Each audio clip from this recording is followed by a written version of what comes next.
கன்னியாகுமரியில் பர்ச்சேஸ் பண்ணலான்னு நாங்கள் ஒரு கடைக்குள்ளே போயிருந்தோம். அங்கே ஸ்டாச்சுஸ் மாதிரியான டெக்கரேட்டிவ் ஐட்டம்ஸ்லாம் நிறையா இருந்தது. என்னோடய சிஸ்டருக்கு வந்து செம்பில் வந்து விநாயகர் சிலை வாங்கணும்னு ரொம்ப நாள் ஆசை. அவளும் ஒரு விநாயகர் சிலை வாங்கிக்கிட்டா.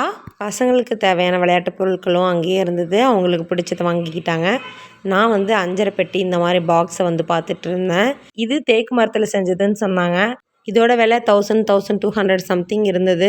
நான் எனக்கு யூஸ் ஆகிற சில பொருட்கள் மட்டும் வாங்கிட்டு வந்துட்டேன். அப்புறம் வந்து லஞ்சு சாப்பிட்டு போகலாம் அப்படின்ட்டு அங்கே இருக்க நல்ல ஹோட்டலாக விசாரிச்சுட்டு ஆப்பிள் ரெஸ்டாரண்ட் பக்கத்தில் இருக்க மும்பை தாபான்ற பியூர் வெஜ் ஹோட்டலுக்கு வந்திருந்தோம். அப்புறம் அவங்கவுங்களுக்கு பிடிச்ச ரொட்டி, நூடுல்ஸ், ரைஸ், மீல்ஸ் இது எல்லாமே ஆர்டர் பண்ணி வாங்கி சாப்பிட்டு பீச்சுக்கு குளிக்க போகலாம் அப்படின்ட்டு நாங்களும் கிளம்பிட்டோம்.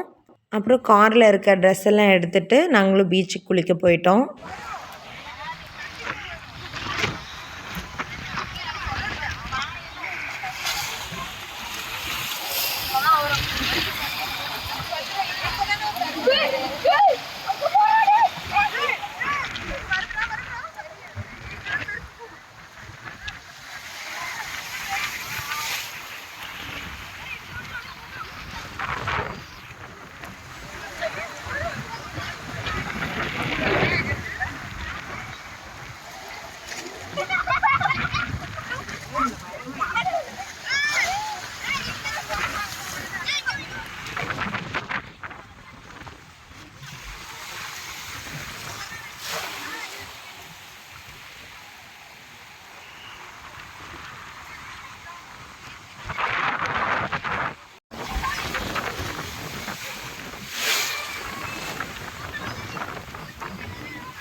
அலை எப்போ வரும் அப்படிங்கிறதையே பார்த்துக்கிட்டே விளையாண்டுட்டே இருந்தானுங்க.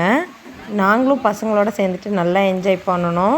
படியில் அமைச்சு காரை போட்டிருக்காங்க. அதில் வந்து டைல்ஸ் எல்லாம் வந்து கிரிப்புக்காக சின்ன சின்னதாக பதிச்சிருக்காங்க. அதுக்கு சைடில் பார்த்திங்கன்னா உப்பு மணலும் பாறையுமா இருக்கும். அங்கே பார்த்திங்கன்னா சேஃப்டிக்காக 2-3 கயிறு கட்டி விட்டுருக்காங்க. அதை பிடிச்சிட்டு எல்லா பசங்களும் நல்லா விளையாண்டானுங்க. அதுக்கப்புறம் அங்கேருந்து கிளம்பி அங்கே இருக்க ஸ்நாக்ஸ் எல்லாம் வாங்கி சாப்பிட்டு ட்ரெஸ் சேஞ்ச் பண்ணிவிட்டு கிளம்பிட்டோம். வரும்போது பார்த்திங்கன்னா திருநெல்வேலி கோவில்பட்டி வழியாக வந்து மதுரை வந்தோம். வர வழியிலேயே ஒரு பெரிய ஃபுட் கோர்ட் இருந்தது. அங்கே வந்து டீ, காஃபி வேணுங்கிற ஸ்நாக்ஸ் எல்லாம் சாப்பிட்டு அங்கேருந்து கிளம்பியாச்சு. அதுக்கப்புறம் திருநெல்வேலியில் வர வழியில் ஒரு அல்வா கடையில் நிறுத்தி அங்கே வேணுங்கிற ஸ்நாக்ஸ் எல்லாம் வாங்கியாச்சு.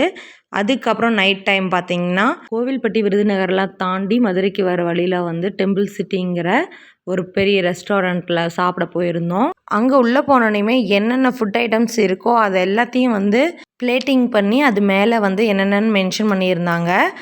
அங்கே இருக்கிறதுல என்ன ஐட்டம்ஸ் நம்மளுக்கு வேணுமோ அதை ஆர்டர் பண்ணி வாங்கிக்கலாம். நான் உள்ளே போகும்போதே இடியாப்பம் தேங்காய் பாலை சூஸ் பண்ணிக்கிட்டேன். உள்ளே போனதுக்கப்புறம் தான் தெரியுது இங்கே ஃபுட்டு மட்டும் கிடையாது, வேணுங்கிற ஸ்நாக்ஸ் ஐட்டம்ஸ்லேருந்து டெக்கரேட்டிவ் ஐட்டம்ஸ்லேருந்து கிச்சனுக்கு தேவையான திங்ஸ் முதலானது இருந்துச்சு. உள்ளே போனோன்னே ரஷ்ஷாக இருந்தது. அதனால நாங்கள் ஏசி ஹாலுக்கு போயிட்டோம். அங்கே பார்த்தீங்கன்னா கொஞ்சம் ஃப்ரீயாக இருந்துச்சு. அப்புறம் நான் ஆர்டர் பண்ண தேங்காய் பால் இடியாப்பம் வந்துருச்சு. நான் அதை சாப்பிட்டுக்கிட்டேன். பசங்கள்லாம் அவங்களுக்கு வேணுங்கிறது சாப்பிட்டாங்க. தூக்க கலக்கத்தில் இருந்தாங்க. தண்ணியில் விளையாண்டுட்டு வந்து நல்ல பசியானங்காட்டி கார பணியாரம், மசால் தோசை, பொடி இட்லி, சில்லி பரோட்டா இந்த மாதிரி வாங்கி சாப்பிட்டாங்க. அவங்க ஆர்டர் பண்ண ஃபுட் எல்லாமே நானும் கொஞ்சம் டேஸ்ட் பார்த்துட்டு போகிற வழியில் குடிச்சிக்கிற மாதிரி கூல்ட்ரிங்க்ஸ்லாம் வாங்கிக்கிட்டு கடைசியாக நாங்களும் பில் பே பண்ணிவிட்டு கிளம்பிட்டோம்.